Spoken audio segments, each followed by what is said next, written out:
যেমন প্রেজেন্ট কন্টিনিউয়াসের জন্য একটা एग्जांपल দিয়ে থাকি, সে এখন বই পড়ছে, হি ইজ রিডিং আ বুক।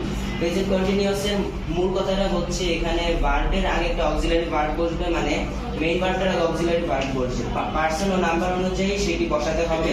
সেগুলো হচ্ছে এম, ইজ, আর। কারণ যেহেতু এটা প্রেজেন্ট টাইম, তাই এখানে এম, ইজ, আর ব্যবহৃত হয় এবং মেইন ভার্বের সাথে আইএনজি যুক্ত হবে এবং তার সাথে আমরা যে জিনিসটা আবার ভর করে কাজটি করছি সেটা মানে অবজেক্ট। যেমন एग्जांपल দেই, আই এম প্লেইং ফুটবল, আমি ফুটবল খেলছি। তারপরটা হচ্ছে পাস্ট পারফেক্ট, তারপর না বলে বলবো next. Next is past perfect, অর্থাৎ আমরা কোনো কাজ এইমাত্র শেষ করেছি কিন্তু এইটার ফলাফল এখনো বিদ্যমান, সেটাকে আমরা পাস্ট পারফেক্ট টেন্স বলে থাকি।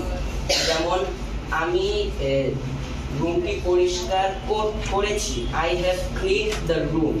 তারপর হচ্ছে present, next is present perfect continuous, মানে ওকে নাও ইউ সে যে structure and give the example. Okay don't say definition. Continuous টেন্সের স্ট্রাকচার হচ্ছে সাবজেক্ট প্লাস হ্যাভ বিন বা হ্যাজ বিন প্লাস, মানে এটা হবে নাম্বার ও টেন্স অনুযায়ী। তারপর ভার্বের সাথে আইএনজি যুক্ত হবে, প্লাস যে কাজটি করছি plus since or for plus time plus extension. যেমন I have been playing football for 2 hours, I have been reading books since morning, etc. Good. তারপর আমাদের then you go past tense মূলত বোঝায় অতীতে কোনো কাজ করা হয়েছিল এমন। তো পাস্ট টেন্সের মূলত চারটি ভাগ আছে। প্রথমটি হলো পাস্ট ইনডিফিনিট, দ্বিতীয়টি পাস্ট কন্টিনিউয়াস, পাস্ট পারফেক্ট এবং সর্বশেষ এটা হচ্ছে পাস্ট পারফেক্ট কন্টিনিউয়াস। পাস্ট ইনডিফিনিটের মূল কাজ যেমন আমি আগেই বললাম যে এটা পাস্ট সিম্পল আর পাস্ট ইনডিফিনিট একই কথা। পাস্ট টেন্স বলতে বোঝায় কোনো কাজ অতীতে করা হয়েছে, যেমন আই হ্যাড আ বুক, আমার একটি বই ছিল। আই ডিড দ্য ওয়ার্ক, আমি এই কাজটা করেছিলাম। হ্যাঁ, তারপর আরেকটা হচ্ছে past, next is past continuous tense, অতীতে কোনো কাজ চলছিল, মানে অতীতে একটা কাজ করা হয়েছিল এবং সেই কাজটি চলছিল, সেটাকে বোঝায় হচ্ছে পাস্ট কন্টিনিউয়াস টেন্স। এর স্ট্রাকচার হচ্ছে সাবজেক্ট প্লাস টেন্স ও নাম্বার অনুযায়ী ওয়াজ ওয়্যার, মানে বি ভার্ব প্লাস ভার্বের সাথে আইএনজি প্লাস এক্সটেনশন বা অবজেক্ট। একটা example, he was playing football, সে ফুটবল খেলছিল।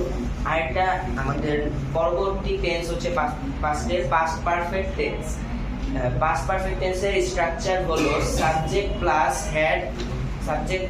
হেড প্লাস ভার্বের থার্ড ফর্ম, মানে past participle V3 form plus object. I had played football, আর আমরা আরেকটা ভাবে বলতে পারি যে the examination began after I had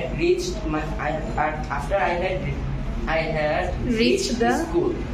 Okay. Then we have present perfect continuous. Not present, past perfect continuous. Past perfect continuous, sorry.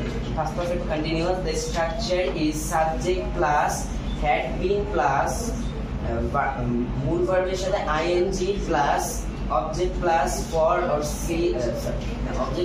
Or since plus time. I had been playing football for 2 hours, or I had been reading a book since morning. Okay, then you go future. Then we have future tense. এটা Ishan, what's problem? চার ভাগে বিভক্ত।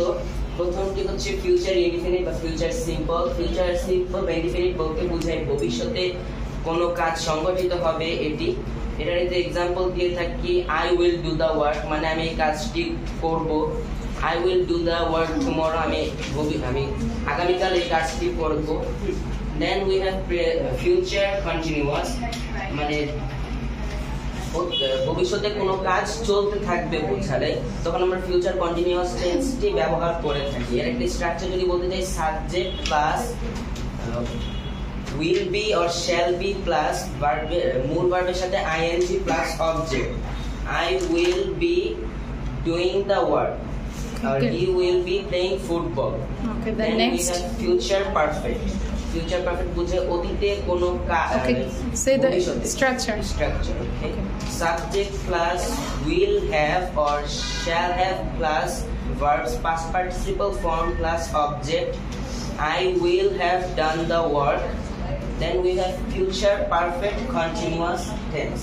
The structure is subject plus will have been plus or shall have been plus main verb এর সাথে ing plus object plus for or since plus time plus or extension. An example of this: I will have been playing football for 2 hours tomorrow, etc. So that is all about my topic about tense. Thank you for listening. Excellent. Abrar জন্য আমরা একটা big clap দিব. We know you, Abrar, you are a student, but you did like a teacher. Am I right? So from today, Abrar, you are a teacher. Thank you, Abrar. Abrar sir, ভালো আছেন?